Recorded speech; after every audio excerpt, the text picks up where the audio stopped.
나이가 든다는 것은 시간이 나를 대신해 품격을 만들어주는 것이 아니다. 오히려 반대다. 나이가 들수록 스스로를 관리할 능력이 검증되는 시기다. 나는 평생 기업을 경영하며 수많은 사람을 만났다. 그 과정에서 하나의 사실을 확신하게 되었다. 품격은 나이에 비례하지 않는다. 관리에 비례한다. 어떤 이는 50이 넘어 더욱 깊어지고 우아해졌고 어떤 이는 70이 되어도 여전히 미숙하고 산만했다. 그 차이를 만든 것은 젊음도 돈도 학력도 아니었다. 오직 자기 관리의 태도였다. 사람들이 흔히 말하는 멋있는 어른, 기품 있는 노년은 결코 우연히 만들어지지 않는다. 나는 그들의 공통된 특징을 하나씩 관찰했다. 그 첫 번째는 몸과 마음을 단정하게 다루는 태도다. 나이가 들면 몸은 자연히 약해지기 마련이다. 그러나 몸이 약해졌다고 해서 마음까지 흐트러질 이유는 없다. 오히려 건강한 삶을 유지하려는 의지 자체가 품격의 기초다. 단순히 운동을 잘한다는 뜻이 아니다. 스스로 필요한 것을 알고 그것을 꾸준히 해내려는 능력. 바로 이것이 기품의 첫 걸음이다. 두 번째로 나는 늘 강조해왔다. 사람의 말은 그 사람의 수준을 드러낸다. 나이가 들수록 말은 더 무거워지고 더 깊어져야 한다. 깊어졌다는 것은 지식을 많이 안다는 뜻이 아니라 말 속에 타인을 향한 배려와 절제가 담겼다는 뜻이다. 내가 존경했던 몇몇 노년의 인물들은 모두 공통적으로 남을 향해 쓸데없이 험한 말을 하지 않았다. 가족에게, 자식에게, 아내에게, 친구에게 함부로 말하지 않았다. 그들은 이렇게 말했다. 입은 나이가 먹어도 혀는 늙지 않는다. 그래서 더 다스려야 한다. 세 번째는 자신의 존재를 사회적 맥락 안에서 이해하는 능력이다. 나이가 들수록 자기만 편하면 된다고 생각하는 사람들이 늘어난다. 하지만 그런 태도는 단정함과는 거리가 멀다. 나이가 들었다는 것은 오히려 더 많은 책임과 모범을 요구받는다는 뜻이다. 외모와 옷차림이 중요한 이유도 여기에 있다. 옷이 명품일 필요는 없다. 다만 상황에 맞고 계절에 맞고 타인이 불편하지 않은 단정함, 이것이 어른의 기본 예의다. 나는 늘 젊은 직원들에게 말했다. 옷은 사람의 본심을 대신 설명한다. 당신이 어떤 사람인지 말보다 빠르게 말해준다. 네 번째로 나이가 들수록 반드시 갖춰야 할 것은 내면의 여유와 말의 균형감이다. 어떤 사람은 자랑으로 시간을 채우고 어떤 사람은 이간질로 관계를 뒤흔들며 어떤 사람은 지적질로 자신의 우월감을 확인한다. 나는 경영자로서 이런 사람들을 가장 경계했다. 이런 태도는 조직을 해치고 사람의 품격을 떨어뜨리고 무엇보다 본인의 인생을 좁힌다. 반대로 진짜 품격 있는 사람들은 칭찬을 통해 사람을 키우고 인사를 통해 자신을 낮추고 감탄을 통해 타인을 빛낸다. 이런 사람은 어디에 있어도 환대를 받는다. 마지막으로 나이가 들어 품격 있는 사람이 되려면 스스로를 존중하는 마음이 필요하다. 자기 몸을 돌보지 않는 사람은 남도 그를 존중하지 않는다. 자기 삶을 함부로 운영하는 사람은 남에게도 가볍게 다뤄진다. 나는 이렇게 말하고 싶다. 나를 내가 관리하지 않으면 나를 대신 관리해 줄 사람은 없다. 사람은 결국 혼자 남는다. 자식도 배우자도 친구도 결국 자기 삶을 살아간다. 그렇기에 어른이 된다는 것은 자기 자신을 돌보는 능력을 갖추는 과정이다. 품격은 화려한 말로 쌓이지 않는다. 나이에 따라 자동으로 주어지지도 않는다. 품격은 태도이고 선택이며 꾸준함이다. 스스로를 단정하게 세우는 작은 습관들이 모여 결국 그 사람의 기품을 만든다. 나는 오늘도 같은 말을 반복하고 싶다. 나이를 먹는 것은 자연이 하는 일이고 품격을 만드는 것은 내가 하는 일이다. 사람을 판단할 때 가장 먼저 들어오는 정보는 말이 아니다. 성격도 아니다. 그 사람의 실력도 아니다. 가장 먼저 다가오는 건 겉모습이다. 나는 수십 년 동안 기업을 만들고 수많은 인재를 채용하며 하나의 진리를 확인했다. 옷차림은 그 사람의 태도요, 책임요, 무언의 메시지다. 물론 옷이 인격을 대신할 수는 없다. 하지만 옷은 분명히 인격을 드러낸다. 나이가 들수록 옷차림이 더 중요한 이유는 아주 단순하다. 사람들은 나이가 많은 이에게 더 높은 기준과 더 큰 안정감을 기대하기 때문이다. 나이가 들었는데 옷이 흐트러져 있다면 그것은 단순히 스타일의 문제가 아니라 자기 관리 능력의 결함으로 읽힌다. 나는 경영자로 살며 이런 장면을 수도 없이 보았다. 면접실 문이 열리는 첫 3초 안에 나는 지원자의 태도, 성실성, 자기 관리 수준의 일정 부분을 파악할 수 있었다. 이는 편견이 아니라 현실이다. 옷은 그 사람이 어떤 자세로 하루를 살아가는지 이미 말하고 있다. 옷차림은 3가지 신호를 보낸다. 첫째, 상황에 대한 이해다. 계절에 맞지 않는 옷을 입는 사람, 공식적 자리에서 지나치게 캐주얼하거나 혹은 부적절하게 화려한 옷을 입는 사람은 상황을 읽는 능력이 떨어진다. 나이가 들수록 이런 실수는 관대하게 넘어가지 않는다. 둘째, 타인을 배려하는 마음이다. 어른은 자신이 편하기만 한 옷을 선택하는 사람이 아니라 상대에게 불편함을 주지 않는 옷을 선택하는 사람이어야 한다. 깔끔함, 청결함, 단정함은 타인을 향한 최소한의 존중이다. 셋째, 자기 경영 능력이다. 나이를 먹는다는 것은 자기 경영의 총합이 드러나는 시기다. 꾸준한 정리 습관, 삶의 질서를 유지하는 힘, 자신을 존중하는 태도가 모두 옷차림에 배어 있다. 나는 많은 사람이 말한다는 것을 안다.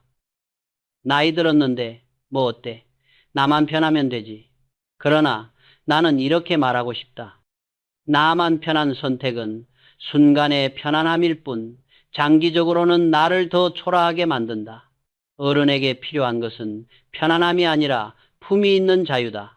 사회적 상식을 버리고 옷을 입는 것은 자유가 아니라 무질서다. 반대로 상식 안에서 자신만의 색을 찾고 단정함을 지키는 것은 진정한 자유다. 나이가 들수록 이런 균형이 필요하다. 물론 나는 명품을 강조하지 않는다. 명품을 입는다고 품격이 생기는 것이 아니기 때문이다. 오히려 비싼 옷을 입고서도 자세와 태도가 흐트러진 사람을 나는 수도 없이 보았다. 반대로 평범한 옷이라도 깔끔하고 상황에 맞게 입는 사람은 그 자체로 신뢰를 준다. 옷은 가격이 아니라 정성으로 빛난다. 청결함, 계절감, 구김없는 셔츠, 몸에 맞는 사이즈, 이 작은 요소들이 합쳐져 사람의 이미지를 만든다. 특히 나이가 들수록 중요한 것이 있다. 옷차림은 건강과 정신 상태까지 비춘다. 여름에 겨울용 외투를 걸치거나 겨울에 지나치게 얇은 옷을 입는 사람, 혹은 지나치게 색감이 튀고 조화롭지 못한 옷만 고집하는 사람은 건강이나 인지 상태를 의심받을 수 있다. 어른의 옷차림은 단순한 취향의 문제가 아니라 정신적 안정성의 신호이기도 하다. 또한 나는 이렇게 생각한다. 나이가 들수록 옷은 자기 존중의 마지막 방어선이다. 몸은 약해지고 체력은 줄고 사회적 역할도 줄어든다. 그러나 단정함과 의지는 스스로 선택하고 지킬 수 있다. 단정한 셔츠, 깨끗한 구두, 몸의 라인에 맞는 정리된 복장은 나는 아직 나를 포기하지 않았다는 선언이다. 그 선언은 타인보다 먼저 자기 자신에게 가장 큰 힘이 된다. 저는 지금의 어른들에게 한 가지를 말하고 싶다. 나이가 들수록 옷을 가볍게 여기지 마라. 옷은 당신의 마지막 명함이다. 그 명함은 말없이 당신의 인생 태도를 설명하고 사람들에게 신뢰와 안정감을 준다. 옷은 단순한 FA브릭이 아니라 당신의 삶 전체를 말없이 보여주는 보고서다. 나이가 들면 들수록 그 보고서는 더 단정하고 더 진실하고 더 품격 있게 쓰여야 한다.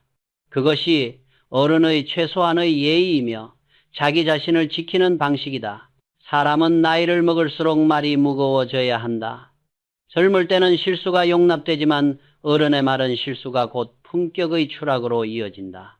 나는 평생 경영을 하며 명함보다, 학력보다, 재산보다 더 정확하게 사람의 수준을 드러내는 지표가 하나 있다는 것을 보았다. 그것은 바로 말이다. 말투, 단어 선택, 감정 조절, 상대에 대한 배려, 침묵의 타이밍까지 이 모든 것이 그 사람의 수준을 설명한다. 말은 실력이 아니라 습관에서 나오고 습관은 그 사람의 삶의 구조를 반영한다. 그래서 나이 들수록 말은 그 사람의 인생 보고서가 된다. 나는 종종 이런 사람들을 만났다.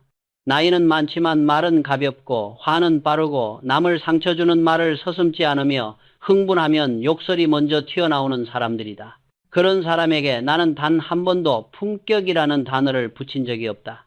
욕설을 쉽게 하는 사람은 결국 자기 감정을 통제하지 못하는 사람, 더 크게 말하면 자기 인생을 통제하지 못하는 사람이다. 가정에서 가족에게 쏟아지는 욕은 사랑의 부재가 아니라 존중의 포기다. 존중을 포기한 사람이 어른으로 불릴 수는 없다. 나는 늘 이렇게 말한다. 혀를 다스리지 못하는 사람은 그 어떤 것도 다스릴 수 없다. 반대로 나이가 들수록 말이 깊어지는 사람도 있다. 그들은 쉽게 흥분하지 않는다. 상대의 말을 기다려주며 감정이 아닌 이성을 우선하고 사람을 깎아내리는 대신 살려주는 말을 선택한다. 이런 사람들은 화려한 언변보다 단정한 단어, 절제된 어조, 침착한 속도를 갖고 있다. 말은 화려할 필요가 없다. 오히려 어른은 화려함보다 정확함이 중요하다.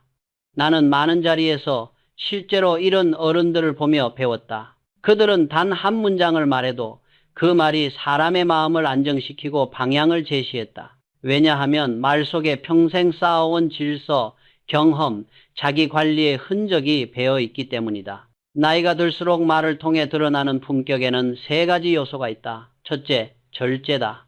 절제는 단순히 말을 적게 한다는 뜻이 아니다. 감정을 앞세우지 않고 불필요한 말로 상대를 해치지 않으며 말의 결과까지 고려하는 능력이다. 절제된 말은 싸움을 멈추게 하고 문제를 수습하며 신뢰를 쌓는다.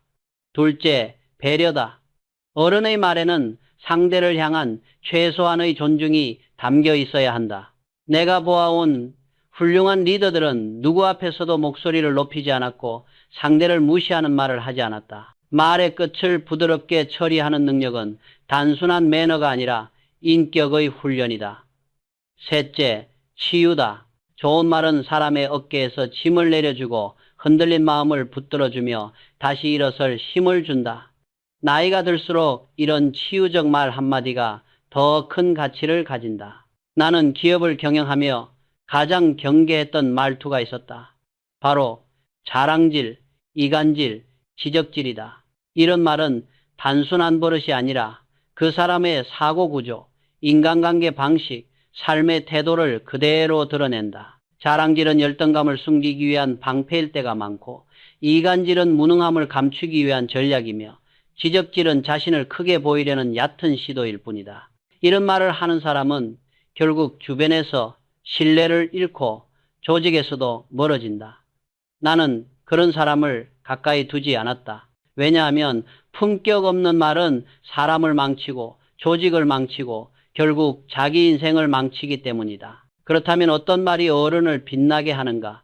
단순하다. 타인을 살리는 말이다. 칭찬은 단순한 호의가 아니다. 상대의 가치를 인정하는 어른의 기품이다. 먼저 인사하는 태도는 자신을 낮추고 상대를 높이는 여유다. 감탄은 남의 장점을 기꺼이 발견하고 인정할 줄 아는 넓은 마음이다. 이런 말 습관을 가진 사람은 나이가 들어도 환영받는다. 왜냐하면 그 사람과 함께 있으면 마음이 편하고 기분이 밝아지고 인간이 더 좋아지기 때문이다. 말은 기운을 만든다. 좋은 어른은 좋은 기운을 움직이는 사람이다. 나는 마지막으로 이렇게 말하고 싶다. 말은 그 사람의 과거를 증명하고 현재를 드러내며 미래를 만든다. 말의 수준을 바꾸면 인간의 수준이 바뀐다. 나이가 들수록 말이 가벼워지면 인생도 가벼워지고 말이 깊어지면 인생도 깊어진다. 결국 말은 인생 그 자체다. 나는 평생 기업을 운영하며 수많은 사람을 보았다. 능력이 뛰어난 사람도 있었고 성실한 사람도 있었고 굳세고 올바른 사람도 있었다. 하지만 그 중에서도 나는 절대로 곁에 두지 않은 부류가 있었다. 바로 자랑질, 이간질, 지적질을 하는 사람들이다. 이 세 가지는 단순한 습관이 아니다. 그 사람의 인간관계 방식, 사고 수준, 내면의 품격을 그대로 드러내는 가장 위험한 징후다. 나이가 들어 어른이 되었다면 무엇보다 먼저 버려야 할 것이 바로 이 세 가지다. 첫째, 자랑질이다. 자랑 자체가 나쁜 것이 아니다. 누구나 이뤄낸 일이 있으면 자랑하고 싶은 마음이 있다. 문제는 왜 자랑하는가, 그리고 자랑이 누구에게 어떤 영향을 주는가이다. 젊은 사람의 자랑은 때로는 귀엽게 보일 수도 있다. 하지만 나이가 든 사람의 자랑은 곧 상대의 마음을 헤아리는 능력의 부족, 그리고 자기 내면의 불안정을 드러낸다. 진짜 자신감 있는 사람은 자랑하지 않는다. 나는 이렇게 말하곤 했다. 자랑은 성취가 아니라 결핍에서 나온다. 자랑하는 사람은 사실 자신을 인정받지 못했다는 감정, 더 나은 사람으로 보이고 싶은 강박을 안고 있는 경우가 많다. 그리고 그런 자랑은 주변 사람의 마음을 쉽게 상하게 한다. 어른의 자랑은 반드시 책임을 동반해야 한다. 말로 자랑했다면 행동으로 그만큼의 무게를 감당해야 한다. 그렇지 않다면 자랑은 그저 품위를 떨어뜨리는 소란일 뿐이다. 둘째, 이간질이다. 나는 이간질을 가장 경멸했다. 이간질은 단순한 농담이나 가벼운 말이 아니다. 관계를 끊고 사람을 이용하고 신뢰를 무너뜨리는 행위다. 이간질은 능력 없는 사람의 생존 전략이다. 스스로 성과를 만들 능력이 없으니 남을 흔들어 자신이 상대적으로 나아 보이려는 것이다. 젊을 때는 이런 행동이 철없음으로 보일 수 있다. 그러나 나이가 들어서까지 이간질을 하면 그것은 미숙함이 아니라 악이다. 어른은 공동체를 다치게 하는 말, 사람 사이에 틈을 만드는 말을 해서는 안 된다. 이간질의 본질은 자신을 높이기 위해 남을 낮추는 것이다. 그리고 이런 행동을 하는 사람은 결국 어느 곳에서도 신뢰를 얻지 못한다. 나는 조직에서 이런 사람은 반드시 걸러냈다. 왜냐하면 이간질은 실력보다 훨씬 빠르게 조직을 붕괴시키고 사람의 마음을 상하게 하기 때문이다. 셋째, 지적질이다. 지적은 할 수 있다. 어른이라면 때로는 조언도 충고도 필요하다. 하지만 지적질은 다르다. 지적질은 상대를 돕기 위한 것이 아니라 본인이 우월함을 과시하고자 하는 욕망에서 나온다. 지적질을 하는 사람은 문제의 본질보다 자신의 승리를 더 중요하게 여긴다. 상대가 상처받는지는 고려하지 않는다. 마치 자신만이 정답을 가지고 있고 자신만이 옳은 것처럼 행동한다. 이런 태도는 사람을 멀어지게 하고 관계를 깨어지게 한다. 지혜로운 어른은 지적하지 않고 우회적으로 도와주며 상대가 스스로 깨닫도록 돕는다. 신도 인간을 함부로 다루지 않는데 인간이 인간에게 왜 함부로 할 수 있는가? 지적질은 결국 스스로가 미성숙하다는 고백이다. 이 세 가지는 공통점을 가진다. 모두 타인을 낮추고 자신을 올리려는 행동이라는 점이다. 그리고 모두 품격과 가장 거리가 먼 행동이다. 나는 늘 이렇게 말한다. 사람의 수준은 말의 방향에서 드러난다. 자신을 높이는 말을 하는가, 타인을 높이는 말을 하는가. 자랑질, 이간질, 지적질을 하는 사람의 말은 모두 한 방향을 향한다. 자기만을 위한 말이다. 그러나 기품 있는 사람은 한 방향만을 향하지 않는다. 그는 타인을 세우고 관계를 지키고 공동체를 따뜻하게 유지하는 말을 한다. 나이가 들었다면 이 세 가지를 먼저 버려야 한다. 버리는 순간 사람의 태도가 달라지고 관계의 질이 달라지고 인생의 흐름이 달라진다. 품격은 거창한 철학에서 오지 않는다. 남을 헛되리는 말을 멈추고 남을 살리는 말을 선택하는 순간부터 시작된다. 그리고 그 선택은 누구나 할 수 있다. 어른이라면 반드시 해야 한다. 이것이 품위의 출발점이다. 나는 오랜 시간 기업을 경영하며 수많은 어른들을 만났다. 그들 중에는 지위가 높아도 품위가 없는 사람이 있었고 반대로 큰 권한이 없어도 누구보다 기품 있게 살아가는 사람이 있었다. 그 차이를 만든 것은 놀랍게도 거창한 지식이나 화려한 경력이 아니었다. 오히려 아주 단순하고 누구나 할 수 있지만 누구나 하지 않는 말의 습관이었다. 그 세 가지가 바로 칭찬, 인사, 감탄이다. 이 세 가지는 나이가 들수록 더 큰 힘을 발휘한다. 왜냐하면 이 말들은 상대를 살리고 관계를 부드럽게 하고 사람의 마음을 편안하게 하기 때문이다. 먼저 칭찬이다. 칭찬은 흔히 가벼운 말처럼 보이지만 사실은 가장 강력한 인간 관리의 기술이다. 칭찬은 상대의 존재를 인정해주는 행위이며 그 사람의 수고와 노력을 존중하는 방식이다. 나는 수많은 자리에서 직원들의 마음을 움직인 것은 처벌이 아니라 칭찬이었다는 사실을 보았다. 나이가 들면 많은 사람이 칭찬에 인색해진다. 저 사람은 이미 잘 아는 사람이다. 칭찬해 줄 필요 없다. 굳이 말해 줄 이유가 없다. 라고 생각한다. 하지만 어른일수록 칭찬해야 한다. 왜냐하면 칭찬은 타인을 위한 말이 아니라 내 품격을 드러내는 말이기 때문이다. 칭찬할 줄 아는 사람은 다른 사람의 장점을 볼 줄 아는 사람이다. 장점을 본다는 것은 마음이 넓다는 뜻이고 마음이 넓은 사람을 우리는 기품 있는 어른이라고 부른다. 둘째는 인사다. 인사는 단순한 형식이 아니다. 인사는 관계를 여는 문이며 타인을 존중하는 최소한의 기본이다. 나는 살아오며 수많은 회장, 사장, 지도자들을 만났다. 그 중에서 진정한 리더들은 모두 공통점이 있었다. 그들은 먼저 인사했다. 자기보다 낮은 위치의 사람에게도, 자신을 알아주지 않는 사람에게도 먼저 다가가 고개를 숙이고 손을 내밀었다. 이런 모습을 보며 나는 오래전부터 한 가지를 깨달았다. 먼저 인사하는 사람이 진정한 어른이다.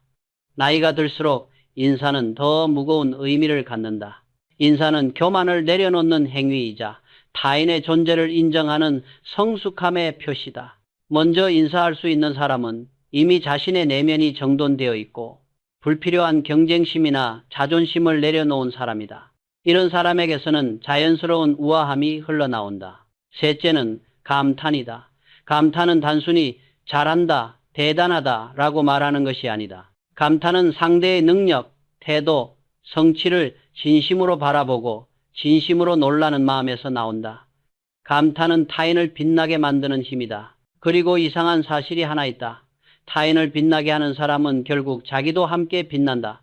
나는 많은 회의석상에서 이를 확인했다. 감탄할 줄 아는 리더는 언제나 주변 사람을 성장하게 만들었고 그 덕분에 자신도 더 큰 신뢰를 얻었다. 반대로 감탄을 하지 못하는 사람, 남의 장점을 보지 못하고 인정하지 못하는 사람은 조직에서 고립되었다. 감탄은 상대를 향한 열린 마음이자 자신의 그릇이 크다는 증거다. 이 세 가지 칭찬, 인사, 감탄에는 공통점이 있다. 모두 타인을 높이고 나를 낮추는 행위라는 점이다. 그리고 이것이 바로 품격의 핵심이다. 품격은 스스로를 과시하는 데서 나오지 않는다. 오히려 타인을 인정하고 존중하는 태도에서 자연스럽게 만들어진다. 나이가 들면 이런 행동이 더 큰 힘을 갖게 된다. 젊을 때는 가벼운 칭찬이나 인사가 대수롭지 않게 보일 수 있다. 그러나 어른이 되면 말의 무게가 달라지고 말의 영향력이 커진다. 어른의 칭찬은 사람을 세우고 어른의 인사는 관계를 따뜻하게 하고 어른의 감탄은 세상에 희망을 불어넣는다. 나는 마지막으로 이렇게 말하고 싶다. 자랑하는 어른보다 칭찬하는 어른이 더 귀하고 지적하는 어른보다 인사하는 어른이 더 품이 있으며 비교하는 어른보다 감탄하는 어른이 더 위대하다. 우리는 나이가 들수록 이 세 가지를 선택해야 한다. 이것은 단지 좋은 사람이 되기 위한 습관이 아니라 내 인생을 우아하게 만드는 기술이다. 타인을 세우는 말은 결국 내 삶을 세운다. 이것이 품격 있는 어른이 되는 진짜 길이다. 나이가 들수록 외적인 매력은 단순한 치장이 아니라 책임이다. 나는 평생 사람을 다루는 일을 하며 확신하게 된 원칙이 있다. 사람은 외모로 판단해서는 안 된다. 그러나 나는 또 다른 진실도 알고 있다. 사람은 결국 외모에서 출발해 판단한다. 이 두 문장은 모순처럼 보이지만 함께 존재한다. 우리는 마음으로 사람을 대해야 하지만 현실에서 사람은 눈으로 먼저 들어온다. 그래서 나이가 들어가는 사람에게 외적인 관리가 중요한 이유는 허영심 때문이 아니라 타인에게 신뢰와 안정감을 주는 최소한의 예의이기 때문이다. 외적인 매력은 단순히 잘생김이나 화려함이 아니다. 그것은 정돈된 인상, 건강한 분위기, 적절한 표정, 깔끔한 옷차림, 이 네 가지가 만드는 총합이다. 내가 수많은 회의실과 상담실을 보며 느낀 것은 이것이다. 문을 열고 들어오는 순간 사람은 이미 자기 자신을 설명하고 있다. 나이가 많을수록 이 설명의 무게는 더 커진다. 젊은 사람은 실수해도 아직 어려서 그렇다고 넘어갈 수 있다. 그러나 어른의 흐트러짐은 그 자체가 메시지가 된다. 그것은 나는 나를 관리하지 않는다. 나는 이미 삶을 포기했다. 나는 타인에게 신경 쓰지 않는다. 라는 메시지로 읽힌다. 아무 말도 하지 않았지만 이미 많은 말을 한 것이다. 외적인 매력이 중요한 또 한 가지 이유는 안정감이다. 사람은 본능적으로 안정적인 사람을 좋아하고 불안정한 사람을 경계한다. 표정이 흐트러진 사람, 얼굴빛이 지나치게 거칠어 보이는 사람, 자세가 굽은 사람, 상황에 맞지 않는 옷을 입은 사람은 문득 불안하게 보인다. 반대로 표정이 온화하고 몸이 균형을 유지하고 옷이 단정한 사람은 그 자체로 신뢰를 준다. 특히 나이가 들수록 이 효과는 2배로 커진다. 나이가 많이 든 사람의 단정함은 단순한 미관의 문제가 아니라 그 사람의 삶 전체가 잘 정돈되어 있다는 신호이기 때문이다. 나는 어른일수록 한 가지를 자주 강조해왔다.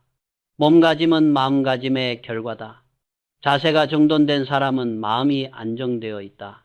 표정이 부드러운 사람은 감정 조절을 할 줄 아는 사람이다. 옷차림이 단정한 사람은 생활이 균형 잡혀 있다. 반대로 아무렇게나 입고 아무렇게나 행동하는 사람은 하루 전체가 흐트러져 있는 경우가 많다. 나는 젊은 직원들에게 이렇게 말했다. 외모는 성실함을 배반하지 않는다. 꾸준한 관리 없이는 단정한 외모를 유지할 수 없다. 외모와 건강관리는 곧 삶의 구조를 다루는 능력이다. 특히 나이가 들수록 외적인 매력은 자기 존중과 깊이 연결된다.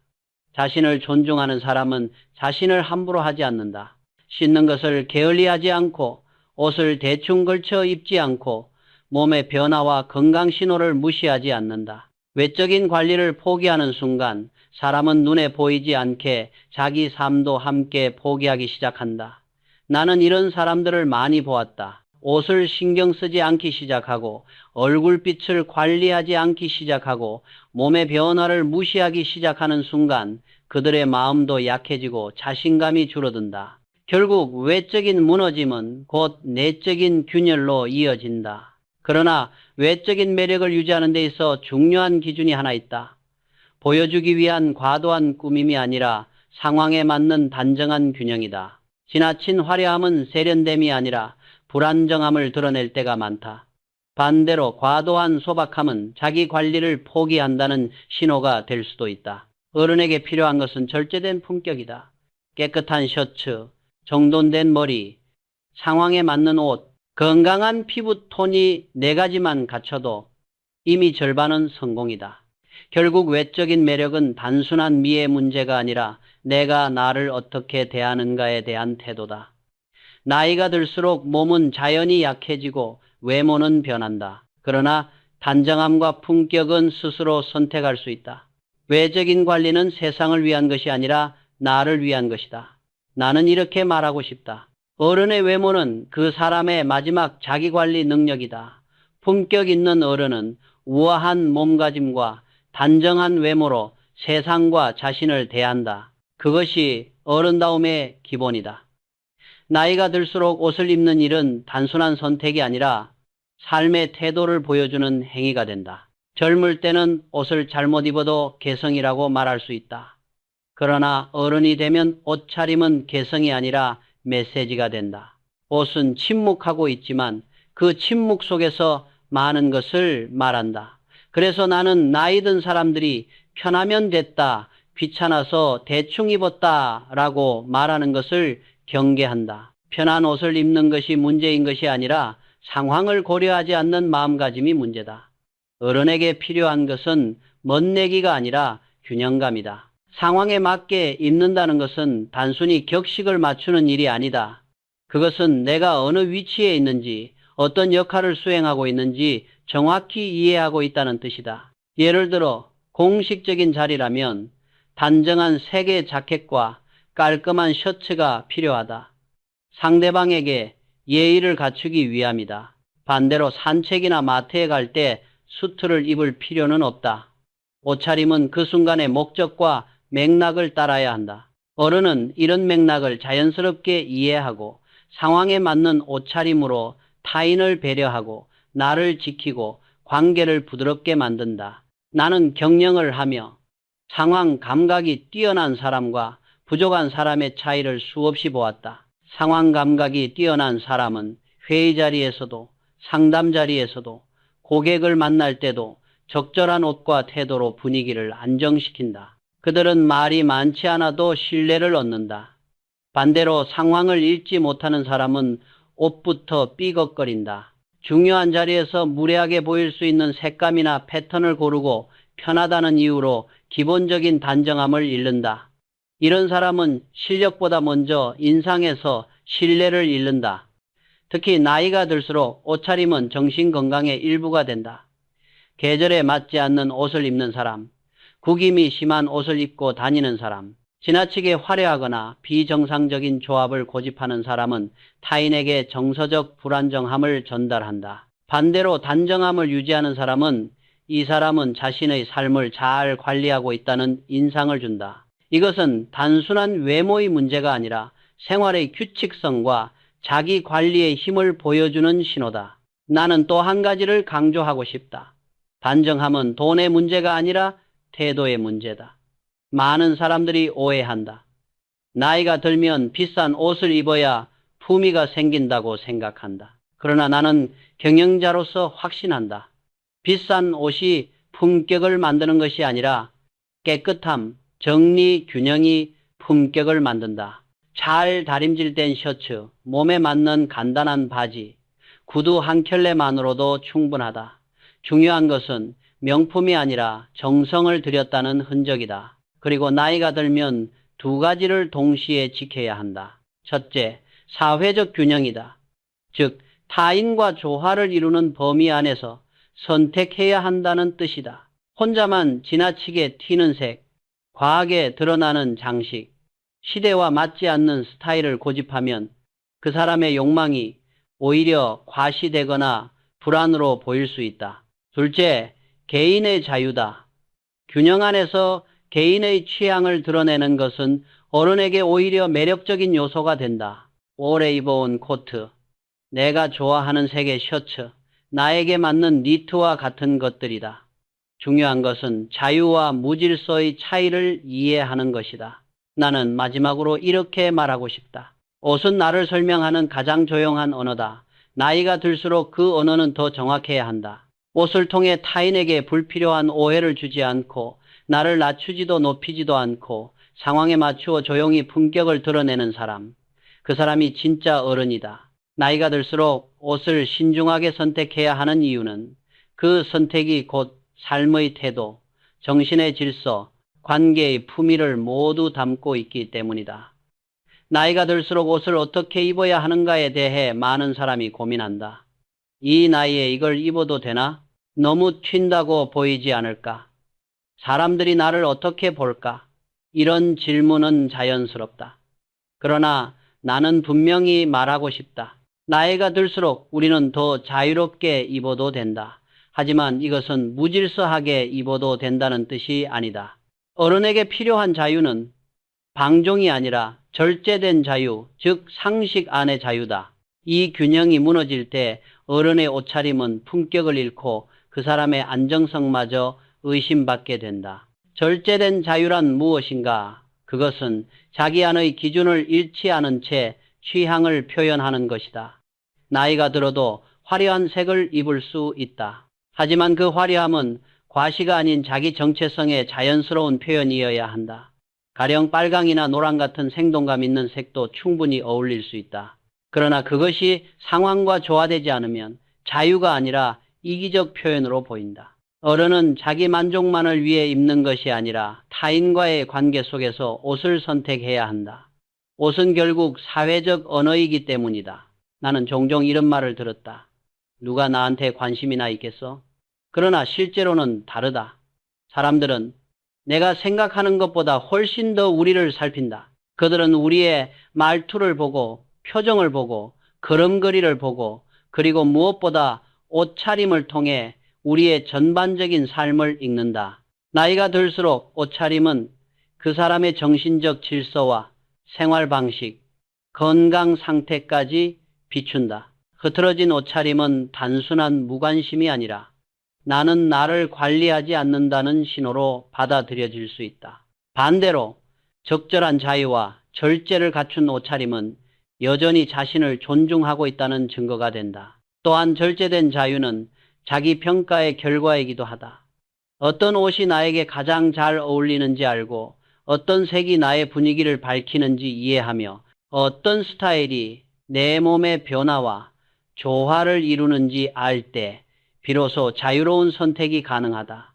나이가 들면 체형도 변하고 피부톤도 변한다. 그 변화를 인정하고 받아들이면서 변화에 맞는 옷을 선택하는 것이 진짜 성숙한 자유다. 변화는 부끄러운 것이 아니라 나의 인생이 지나온 흔적이며 그 흔적에 맞는 옷을 고르는 것이 나를 존중하는 방식이다. 나는 많은 어른들이 옷을 선택할 때 부끄럽지 않게라는 원칙을 가지고 있으면 충분하다고 생각한다. 부끄럽지 않다는 것은 타인의 시선을 집착적으로 의식한다는 뜻이 아니라 내가 나를 돌아보았을 때 떳떳하다는 의미다. 지나친 화려함도, 지나친 초라함도, 지나친 독특함도 필요 없다. 어른의 옷은 자연스러워야 한다. 억지로 젊어 보이려 하지 않아도 되고 반대로 지나치게 나이를 강조할 필요도 없다.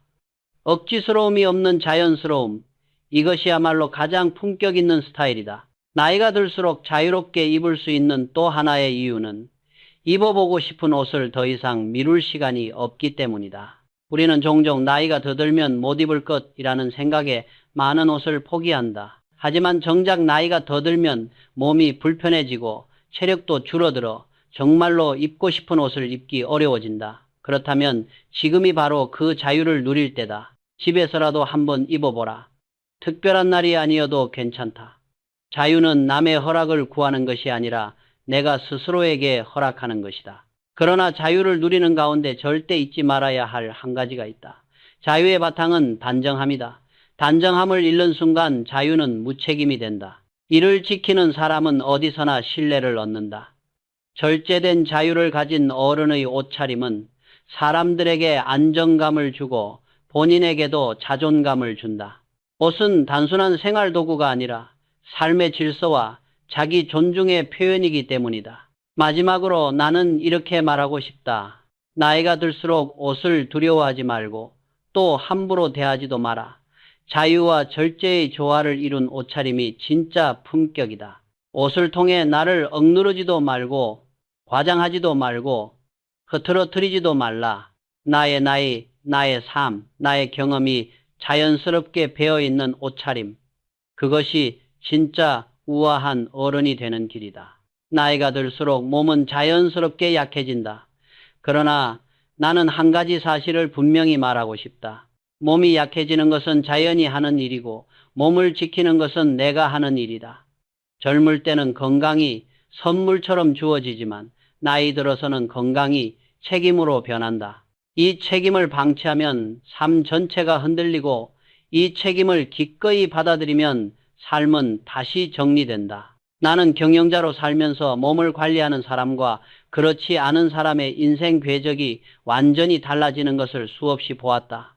건강 관리는 단순히 오래 살기 위한 것이 아니다. 품격 있게 살아가기 위한 최소 조건이다. 특히 나이가 들수록 운동은 선택이 아니라 자기 존중의 증명이다. 사람들은 운동을 하면 근육이 붙는다고 말한다. 물론 맞다. 그러나 나는 이렇게 본다. 운동을 하면 근력보다 먼저 마음이 강해진다. 매일 정해진 시간에 걸어서 나가는 그 작은 실천은 나는 아직 내 삶을 직접 다룬다. 선언이다. 이 선언을 꾸준히 반복하는 사람은 결국 자신감을 되찾고 마음의 균형을 얻는다. 반대로 몸의 변화를 방치하는 순간 마음도 흐트러지기 시작한다. 몸과 마음은 분리되어 있지 않다. 몸이 무너지면 마음도 무너지고 마음이 무너지면 인간은 자신을 돌보는 힘을 잃는다. 나는 이런 말을 자주 했다. 집 안에만 있으면 마음도 갇힌다. 밖으로 나가 걸어라. 걷는 행위는 단순한 운동이 아니다. 그것은 세상과 다시 연결되는 과정이며 외부의 공기와 빛이 나에게 들어오는 순간이다. 나이가 들수록 사람들은 조용히 고립되기 쉽다. 그러나 고립은 마음의 병을 만든다. 하루 20분이라도 걸으면 몸의 순환이 바뀌고 표정이 달라지고 무엇보다 마음의 무게가 가벼워진다. 나는 많은 어른들이 어디가 아프다, 기운이 없다고 말하는 것을 들었다. 그럴수록 더 걸어야 한다. 움직임이 정체를 깬다. 또한 영양관리는 절대 가볍게 여겨서는 안 된다. 나이가 들면 입맛이 줄고 식사가 간단해지지만 이것은 오히려 건강을 더 빨리 약화시키는 길이다. 젊을 때는 대충 먹어도 버티지만 나이가 들면 식사가 곧 몸의 연료다. 나는 이렇게 말하곤 했다. 내 몸을 자식 먹이듯 먹여라. 자식에게는 뜨끈한 국, 반찬 두세 가지라도 정성껏 챙겨주면서 정작 자신은 찬밥에 물 말아 먹는 사람이 많다. 그러나 어른일수록 자신에게 더 정성을 들여야 한다. 이것이 이기주의가 아니다. 이것이 생존의 책임이다. 영양제 또한 필요하다면 주저하지 말아야 한다. 특히 비타민 D와 같은 필수 영양소는 한국인의 80%가 부족하다고 알려져 있다. 햇빛을 충분히 쬐지 못하는 도시 생활에서 노년층은 더욱 결핍되기 쉽다. 몸이 약해지는 것은 자연스러운 일이라지만 필요한 것을 보충하지 않는 것은 무책임한 일이다. 건강검진 역시 마찬가지다. 자신의 몸을 아는 것은 두려움이 아니라 지혜다. 병을 피하는 것이 아니라 병을 발견했을 때 빨리 해결할 수 있는 능력을 갖추는 것이다. 나는 마지막으로 이렇게 말하고 싶다. 건강은 늙어가는 나에게 주어진 유일한 자산이다. 그 자산을 지키는 사람만이 품위 있게 늙어간다. 몸을 돌보면 마음이 바로 서고 마음이 바로 서면 인생이 흐트러지지 않는다. 이것은 단순한 건강 조언이 아니라 존엄한 노년을 위한 가장 중요한 자기 경영이다. 우리는 젊을 때 부모의 자식이고 직장의 직원이고 가정의 배우자이며 누군가의 부모로 살아간다. 평생 누군가를 위해 시간을 쓰고 책임을 지고 희생을 한다. 그러나 나이가 들수록 인생은 조용히 한 방향으로 수렴된다. 결국 인생은 나에게 돌아온다. 나는 이 사실을 일찍 깨달았다. 사람은 나이가 들면 사람들과 함께 살아가는 것 같지만 실은 점점 더 나와 함께 사는 시간이 많아진다. 그렇다면 나를 돌보는 일은 선택이 아니라 인생 후반을 지탱하는 가장 중요한 능력이 된다. 나이가 든다는 것은 외롭다는 뜻이 아니다. 오히려 나이가 든다는 것은 나를 다시 만나는 시기다. 그동안 미뤄둔 감정, 하지 못했던 취향, 돌보지 못했던 건강, 게을리했던 습관, all of it 돌아본 뒤 다시 정리할 수 있는 시기다. 나는 많은 사람들이 이제 늙어서 뭘 하겠나 라고 말하는 것을 들었다. 그러나 나는 이렇게 답한다. 지금부터가 당신 인생의 골든타임이다. 왜냐하면 지금부터의 삶은 남을 위해 사는 것이 아니라 오롯이 나를 위해 살 수 있는 시간이기 때문이다. 골든타임이란 무엇인가? 그것은 젊음처럼 활기찬 시간이 아니라 내가 나를 중심에 두고 삶을 재설계할 수 있는 시간이다. 이 시기를 잘 보내는 사람은 노년이 우아해지고 단단해진다. 반대로 이 시간을 흘려보내는 사람은 삶의 후반전이 불안정하고 공허해진다.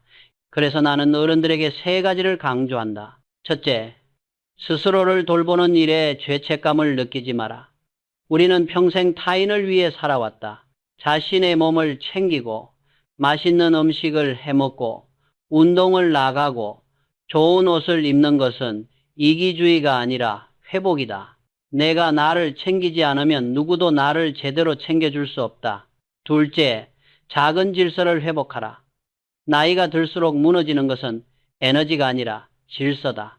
방을 정리하고 옷을 정리하고 몸을 정리하고 마음을 정리하는 일은 별것 아닌 것처럼 보여도 사실은 삶 전체를 안정시키는 힘이다. 인간은 질서 속에서 안정을 찾고 안정 속에서 다시 행복을 찾는다. 셋째, 기쁨을 다시 허락하라. 젊을 때는 책임 때문에, 중년에는 생계 때문에 기쁨을 미루어야 했지만 노년은 다르다.